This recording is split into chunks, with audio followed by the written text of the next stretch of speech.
ਦੋਸਤੋ ਬਹੁਤ ਸਾਰੇ ਲੋਕ ਮੋਟਾਪੇ ਦੀ ਸਮੱਸਿਆ ਤੋਂ ਕਾਫੀ ਜ਼ਿਆਦਾ ਪਰੇਸ਼ਾਨ ਹੁੰਦੇ ਆ ਤੇ ਇਹ ਸਮੱਸਿਆ ਜੋ ਕਿ ਛੋਟੇ ਬੱਚੇ ਤੋਂ ਲੈ ਕੇ ਸਾਨੂੰ ਹਰ ਉਮਰ ਦੇ ਵਿਅਕਤੀ ਦੇ ਵਿੱਚ ਦੇਖਣ ਨੂੰ ਮਿਲਦੀ ਹੈ। ਤੇ ਦੋਸਤੋ ਮੋਟਾਪਾ ਇੱਕ ਐਸੀ ਸਮੱਸਿਆ ਹੈ ਜੋ ਕਿ ਅੱਗੇ ਜਾ ਕੇ ਸਾਡੇ ਪੂਰੇ ਸਰੀਰ ਨੂੰ ਬਿਮਾਰੀਆਂ ਦਾ ਘਰ ਬਣਾ ਦਿੰਦਾ ਹੈ। ਇਸ ਲਈ ਦੋਸਤੋ ਅੱਜ ਅਸੀਂ ਤੁਹਾਨੂੰ ਦੱਸਾਂਗੇ ਕਿ ਇਹ ਮੋਟਾਪੇ ਦੀ ਸਮੱਸਿਆ ਕਿਉਂ ਪੈਦਾ ਹੁੰਦੀ ਹੈ ਤੇ ਇਸ ਦੇ ਪਿੱਛੇ ਕੀ ਕਾਰਨ ਹੁੰਦੇ ਆ। ਉਸ ਤੋਂ ਬਾਅਦ ਫਿਰ ਅਸੀਂ ਤੁਹਾਨੂੰ ਦੱਸਾਂਗੇ ਇਸ ਦੇ ਬਹੁਤ ਹੀ ਜ਼ਬਰਦਸਤ ਘਰੇਲੂ ਉਪਾਅ ਦੇ ਬਾਰੇ ਜਿਸ ਦੇ ਇਸਤੇਮਾਲ ਦੇ ਨਾਲ ਤੁਸੀਂ ਇਸ ਮੋਟਾਪੇ ਦੀ ਸਮੱਸਿਆ ਤੋਂ ਛੁਟਕਾਰਾ ਪਾ ਸਕਦੇ ਆ ਤੇ ਇਸ ਦੇ ਨਾਲ ਹੀ ਆਪਣੇ ਸਰੀਰ ਨੂੰ ਬਿਲਕੁਲ ਸਲਿਮ ਤੇ ਫਿੱਟ ਕਰ ਸਕਦੇ ਆ। ਦੋਸਤੋ ਮੋਟਾਪਾ ਮਤਲਬ ਕਿ ਸਾਡੇ ਸਰੀਰ ਦੇ ਵੱਖ-ਵੱਖ ਹਿੱਸਿਆਂ ਦੇ ਵਿੱਚ ਜਦੋਂ ਐਕਸਟਰਾ ਫੈਟ ਜੰਮ ਜਾਂਦੀ ਹੈ, ਜਾਨੀ ਕਿ ਜਦੋਂ ਸਾਡੇ ਸਰੀਰ ਦੇ ਵਿੱਚ ਫਾਲਤੂ ਚਰਬੀ ਜੰਮਣ ਦੇ ਨਾਲ ਸਾਡੇ ਸਰੀਰ ਦਾ ਵਜ਼ਨ ਲੋੜ ਤੋਂ ਜ਼ਿਆਦਾ ਵਧਣਾ ਸ਼ੁਰੂ ਹੋ ਜਾਂਦਾ ਹੈ ਤਾਂ ਅਸੀਂ ਉਹਨੂੰ ਮੋਟਾਪਾ ਕਹਿੰਦੇ ਆ। ਦੇਖੋ ਇਹ ਸਮੱਸਿਆ ਸਾਡੇ ਸਰੀਰ ਦੇ ਵਿੱਚ ਉਦੋਂ ਪੈਦਾ ਹੁੰਦੀ ਆ ਜਦੋਂ ਸਾਡੇ ਸਰੀਰ ਦਾ ਮੈਟਾਬੋਲਿਜ਼ਮ ਰੇਟ ਲੋ ਹੋ ਜਾਂਦਾ ਹੈ। ਤੇ ਮੈਂ ਤੁਹਾਨੂੰ ਦੱਸ ਦਵਾਂ ਕਿ ਸਾਡੇ ਸਰੀਰ ਦਾ ਮੈਟਾਬੋਲਿਜ਼ਮ ਸਾਡੇ ਖਾਦੇ ਗਏ ਖਾਣੇ ਦੇ ਵਿੱਚੋਂ એનર્ਜੀ ਕੱਢਣ ਦਾ ਕੰਮ ਕਰਦਾ ਹੈ, ਜਾਨੀ ਕਿ ਉਸ ਖਾਣੇ ਦੇ ਵਿੱਚੋਂ ਉਸ ਊਰਜਾ ਨੂੰ ਪੈਦਾ ਕਰਦਾ ਹੈ ਜਿਸ ਨਾਲ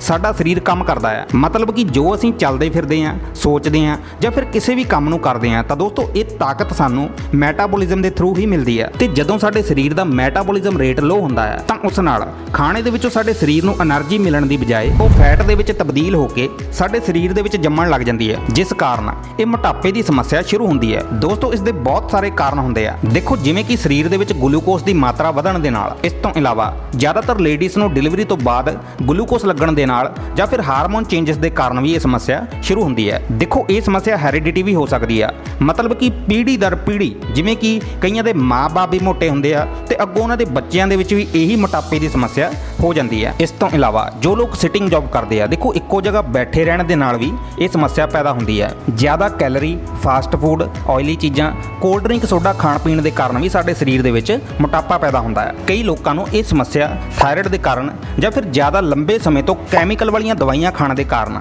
ਇਸ ਤੋਂ ਇਲਾਵਾ ਜ਼ਿਆਦਾ ਮਿੱਠਾ ਖਾਣ ਦੇ ਕਾਰਨ ਵੀ ਇਹ ਮੋਟਾਪੇ ਦੀ ਸਮੱਸਿਆ ਹੋ ਸਕਦੀ ਹੈ। ਦੋਸਤੋ ਮੋਟਾਪੇ ਦੇ ਕਾਰਨ ਸਾਨੂੰ ਹਾਈ ਬਲੱਡ ਪ੍ਰੈਸ਼ਰ, ਜੋੜਾਂ ਦਾ ਦਰਦ, ਪੇਟ ਦੀ ਸਮੱਸਿਆ, ਸ਼ੂਗਰ ਰੋਗ ਤੇ ਦਿਲ ਨਾਲ ਜੁੜੀਆਂ ਗੰਭੀਰ ਸਮੱਸਿਆਵਾਂ ਦਾ ਖਤਰਾ ਵੱਧਦਾ ਆ ਤੇ ਇਸ ਦੇ ਨਾਲ ਹੀ ਸਾਨੂੰ ਹੋਰ ਵੀ ਕਈ ਸਾਰੀਆਂ ਭੈੜੀਆਂ ਬਿਮਾਰੀਆਂ ਦਾ ਸਾਹਮਣਾ ਕਰਨਾ ਪੈ ਸਕਦਾ ਆ। ਦੋਸਤੋ ਕਈ ਸਾਰੇ ਲੋਕ ਆਪਣੇ ਵਜ਼ਨ ਨੂੰ ਘਟਾਉਣ ਦੇ ਲਈ ਆਪਣੀ ਡਾਈਟ ਘਟਾ ਲੈਂਦੇ ਆ ਜਾਂ ਫਿਰ ਕਈ ਤਰ੍ਹਾਂ ਦੇ ਉਪਚਾਰ ਕਰਨ ਤੋਂ ਬਾਅਦ ਵੀ ਉਹਨਾਂ ਦਾ ਇਹ ਮੋਟਾਪਾ ਟਸ ਤੋਂ ਨਸ ਨਹੀਂ ਹੁੰਦਾ। ਇਸ ਲਈ ਦੋਸਤੋ ਉਪਾਅ ਦੱਸਣ ਤੋਂ ਪਹਿਲਾਂ ਮੈਂ ਤੁਹਾਨੂੰ ਦੱਸ ਦਵਾਂ ਕਿ ਕੋਈ ਵੀ ਨੁਸਖਾ ਜਾਂ ਕੋਈ ਵੀ ਦਵਾਈ ਤੁਹਾਨੂੰ ਪੂਰਾ ਫਾਇਦਾ ਉਦੋਂ ਹੀ ਕਰੂਗੀ ਜਦੋਂ ਤੁਹਾਡੇ ਸਰੀਰ ਦਾ ਮੈਟਾਬੋਲਿਜ਼ਮ ਰੇਟ ਜ਼ਿਆਦਾ ਹੋਏਗਾ। ਦੇਖੋ ਆਪਣੇ ਸਰੀਰ ਦੇ ਮੈਟਾਬੋਲਿਜ਼ਮ ਰੇਟ ਨੂੰ ਵਧਾਉਣ ਦੇ ਲਈ ਸਾਨੂੰ ਸਭ ਤੋਂ ਪਹਿਲੇ ਨੰਬਰ ਤੇ ਆਪਣੀ ਡੇਲੀ ਰੂਟੀਨ ਦੇ ਵਿੱਚ 1 ਘੰਟਾ ਐਕਸਰਸਾਈਜ਼ ਕਰਨਾ, ਸੈਰ ਕਰਨਾ ਜਾਂ ਫਿਰ ਯੋਗਾ ਕਰਨਾ ਬਹੁਤ ਲਾਜ਼ਮੀ ਹੈ। ਤੇ ਦੂਸਰੇ ਨੰਬਰ ਤੇ ਸਾਡੀ ਖੁਰਾਕ ਵੀ ਇਸ ਤਰ੍ਹਾਂ ਦੀ ਹੋਣੀ ਚਾਹੀਦੀ ਹੈ ਜਿਸ ਵਿੱਚ ਕੈਲਰੀ ਘੱਟ ਹੋਵੇ, ਕਿਉਂਕਿ ਦੇਖੋ ਮੋਟਾਪੇ ਨੂੰ ਵਧਾਉਣ ਦੇ ਲਈ 80% ਤੱਕ ਯੋਗਦਾਨ ਸਾਡੇ ਖਾਣੇ ਦਾ ਹੀ ਹੁੰਦਾ ਹੈ। ਇਸ ਲਈ ਤੁਸੀਂ ਆਪਣੀ ਡਾਈਟ ਐਸੀ ਰੱਖਣੀ ਆ ਜਿਸ ਨਾਲ ਤੁਹਾਡੀ ਭੁੱਖ ਵੀ ਮਿਟੇ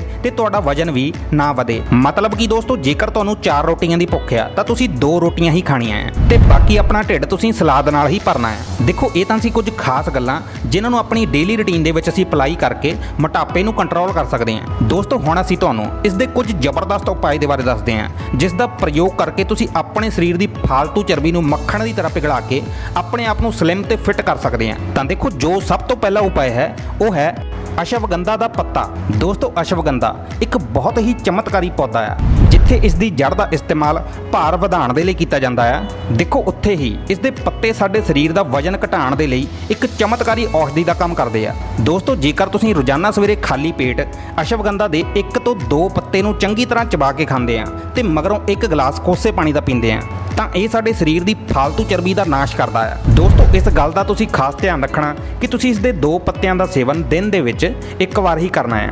ਇਸ ਤੋਂ ਇਲਾਵਾ ਦੋਸਤੋ ਜੋ ਅਗਲਾ ਉਪਾਅ ਹੈ ਉਸ ਨੂੰ ਤਿਆਰ ਕਰਨ ਦੇ ਲਈ ਸਾਨੂੰ 4 ਚੀਜ਼ਾਂ ਦੀ ਜ਼ਰੂਰਤ ਪੈਣੀ ਆ ਜੋ ਕਿ ਤੁਹਾਨੂੰ ਬੜੀ ਹੀ ਆਸਾਨੀ ਦੇ ਨਾਲ ਮਿਲ ਜਾਣਗੀਆਂ। ਤਾਂ ਦੇਖੋ ਸਭ ਤੋਂ ਪਹਿਲਾਂ ਅਸੀਂ ਲਵਾਂਗੇ ਜੀਰਾ, ਦੂਸਰੀ ਚੀਜ਼ ਅਸੀਂ ਲਵਾਂਗੇ ਨਿੰਬੂ, ਤੀਸਰੀ ਚੀਜ਼ ਅਸੀਂ ਲਵਾਂਗੇ ਸ਼ਹਿਦ ਤੇ ਚੌਥੀ ਚੀਜ਼ ਅਸੀਂ ਲਵਾਂਗੇ ਕਾਲੀ ਮਿਰਚ। ਦੋਸਤੋ ਇਹ ਚਾਰੋਂ ਹੀ ਚੀਜ਼ਾਂ ਤੁਹਾਡੇ ਸਰੀਰ ਦੀ ਫਾਲਤੂ ਚਰਬੀ ਨੂੰ ਘਟਾਉਣ ਦੇ ਲਈ ਇੱਕ ਵਰਦਾਨ ਦੀ ਤਰ੍ਹਾਂ ਕੰਮ ਕਰਨਗੀਆਂ।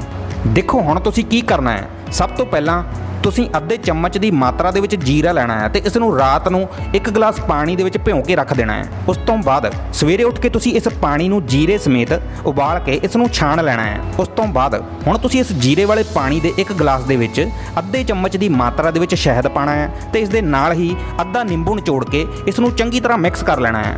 ਇਸ ਤੋਂ ਬਾਅਦ ਫਿਰ ਤੁਸੀਂ ਕਾਲੀ ਮਿਰਚ ਦੇ 2 ਦਾਣੇ ਰਗੜ ਕੇ ਪੀਸ ਕੇ ਇਸ ਡਰਿੰਕ ਦੇ ਵਿੱਚ ਪਾ ਦੇਣੇ ਆ। ਤਾਂ ਦੋਸਤੋ ਇਹ ਸਾਡੀ ਬਹੁਤ ਹੀ ਕਮਾਲ ਦੀ ਜ਼ਬਰਦਸਤ ਡਰਿੰਕ ਬਣ ਕੇ ਤਿਆਰ ਹੋ ਚੁੱਕੀ ਹੈ ਤੇ ਤੁਸੀਂ ਇਸ ਦਾ ਸੇਵਨ ਸਵੇਰੇ ਖਾਲੀ ਪੇਟ ਕਰਨਾ ਹੈ।